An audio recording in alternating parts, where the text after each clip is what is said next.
So welcome back to Favorite Friday. For the first case for this week, we are going back to Pennsylvania. This case they literally just gave our verdict to our killer. So it's been a while since I have covered this because our murder happened back in 2019. I once covered this earlier. However, they hadn't really got to the sentence yet. And so now that our killer has officially been sentenced, I can now give the video publicly out. So if you're seeing this, yeah. I'm gonna give what's publicly known down below.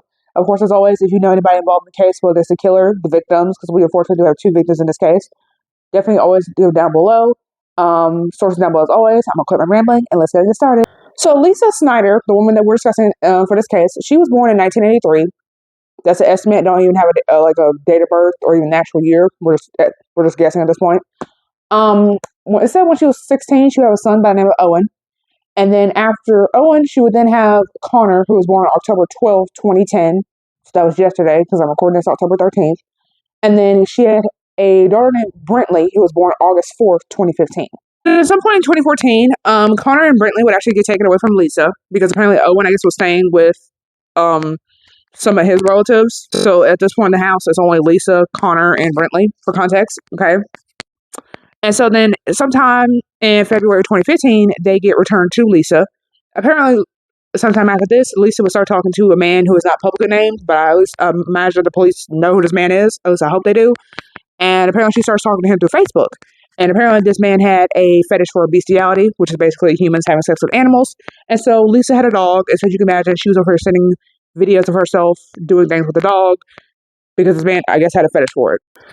So then Lisa, trying to set the scene up for the fateful day I'm about to discuss, she would basically tell her friends that her son Connor was being bullied at school for being overweight. Because if you look at pictures of him, he was kind of on the bigger side, despite, being a kid. Basically saying he lost 25 pounds within the first month of school, which obviously for an adult, that's kind of questionable, but for a child, that's definitely not healthy. And so this was later proven to be false. He actually wasn't being bullied at all. So, of course, her friends are asking, well, have you went to the school, try to see what they doing about it? And then she said, well, he doesn't want me to do anything about it, so I'm not going to do anything about it. However, he has expressed feelings of being suicidal. And Connor, for context, is 8. So on the fateful day of September 23rd, 2019, which is why I'm even making this video, Connor and Brentley come home from school. Remember, Connor's 8 and Brentley's like 4. Yeah, Brentley's 4. Anyway, so they come home from school and it's believed, but not confirmed, Lisa basically has some chairs in the basement and she had them both go down to the basement. She has both of them stand on a chair. She proceeds to have a dog chain already wrapped up on the rafter of the basement and proceeds to kick both of them off the chairs and have them hanging. So then, of course, she calls police and pretty much tries to suggest a murder-suicide, as in Connor, who's only 8, took his own life and took Brentley with him. And she said, I couldn't get them down because I had a panic attack. So, of course, police and paramedics, they, of course, get there. And the kids are still alive, but they are, of course, rushed to the hospital to be put on life support because this is a serious thing that's going on now. So then, of course, Lisa is continuing, insisting on the story that it's a murder-suicide. Connor killed himself, and he took Brentley with him because they were pretty close. And I guess he didn't want to die alone. That's the story she's giving police, okay? So then, of course, they get the dog chain that the kids were hanging from off the rafter for evidence. And this chain apparently was supposed to be for dogs for like 250 pounds, like big dogs. But the dog they had, because remember the dog that Lisa's fooling around with, weighed about only 50 pounds. So remember that. And she would even try to say that Connor actually brought down the chairs himself and basically he had told her, oh, I'm going to build a fort with Brentley in the basement. And of course, she's saying he's a kid. She's not thinking anything of it.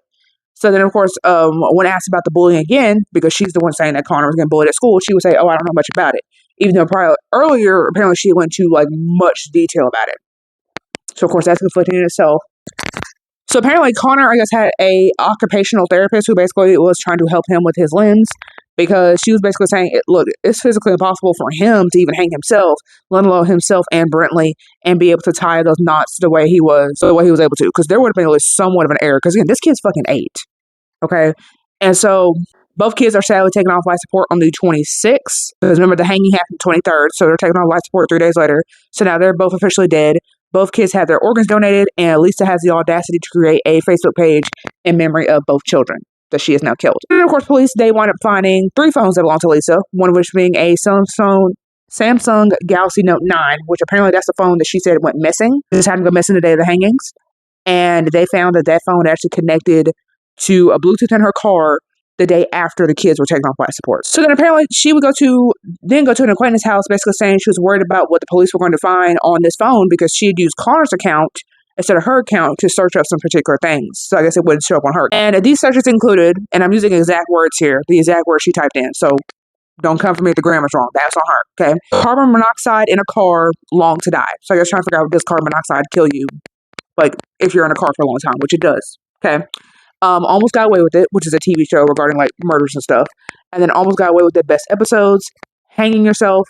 There was a website she visited where apparently it teaches you, like, how to, like, hang somebody, which that's disturbing for even obvious reason.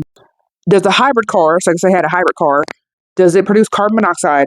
And does a hybrid car produce carbon monoxide while idling? So then, of course, police, I guess they went to the phones and found about, I guess they went to the Facebook, or maybe it's just in her regular, like, videos just right there in the gallery.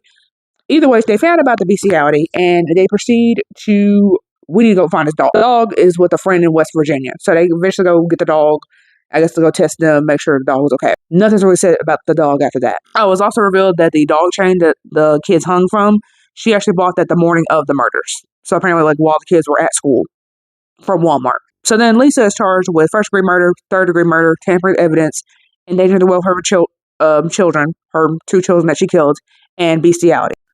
So then apparently, if this wasn't bad enough, apparently there's another woman by the name of Lisa Synder who has nothing to do with this case. Apparently, obviously she has the same first and last name as our Lisa, but a completely different middle name. And I guess she also stays in Pennsylvania. So even though this was not her, unfortunately, she was also getting death threats because people thought that this was the Lisa that killed her 2 kids. And nothing really else was said after that. And I guess I hope people eventually realize we got the wrong Lisa and left her alone. But that's kind of tragic that a completely innocent person's getting death threats because of the shit you're doing. So then more than 6,000 teddy bears will apparently be donated in memory of the 2 kids. Lisa would basically try to say she was suffering from mental disorders, basically like anxiety, affective disorder, and postpartum depression from when she gave birth to Owen at 16. Even though at the time of the murders, Lisa was like in her late 30s. And they would also try to claim that Lisa's mental disorder was actually her way of basically trying to protect the kids, that she wanted her kids to go to heaven and for them to have a better life in heaven than they would here. And the defense, of course, would try to say the prosecution did not have enough physical evidence to charge Lisa with at least the murders. Regarding the bestiality, she actually tried to say, hey, can you like have those trials separate? Because I don't want my jury for the murder charge was obviously a lot more serious than the dog stuff. I don't want them being biased once they see that. And apparently somehow this was granted in April 2021. So Owen, the oldest son, is actually said to have been living with a cousin, and more than $5,000 has been raised for him in a GoFundMe. And apparently, she made a plea deal to the court, basically saying 2 counts of third-degree murder, which obviously, third-degree murder doesn't have heavy sentences. And due to being mentally ill, that was declined in November 2023. And as, like I said at the beginning, she has since been sentenced, and apparently she's been sentenced to life without parole. Where obviously other sources are saying 2 life sentences without parole. Either way, she ain't getting out until she dies. So that's what matters. So like I said, that's the case of Lisa Synder. Like I said, if you knew Lisa, if you knew how Owen's doing, because apparently he's an adult now. If you knew either Connor or Brentley, definitely let me know. And so, yeah, with that being said, like I said, your thoughts are always welcome down. Like I said, your thoughts are always welcome down below. I really don't have anything else to say about this case. I guess I'm just going to end it here. I cover fail females 3 times a week. Subscribe for more fail females. And I'll see you guys in the next one. Bye. So if I play dead, will you regret everything that you did, that you said? I don't think you understand what you're doing, and my heart's black and blue from the bruising. I feel like when I'm with you I'm losing. I feel like you think that this amusing, sitting there gaslighting and confusing. Was it me? Is it me? Am I deluded? I'm the one who's always sorry, the conclusion. Even though I offer all of the solutions, I wish you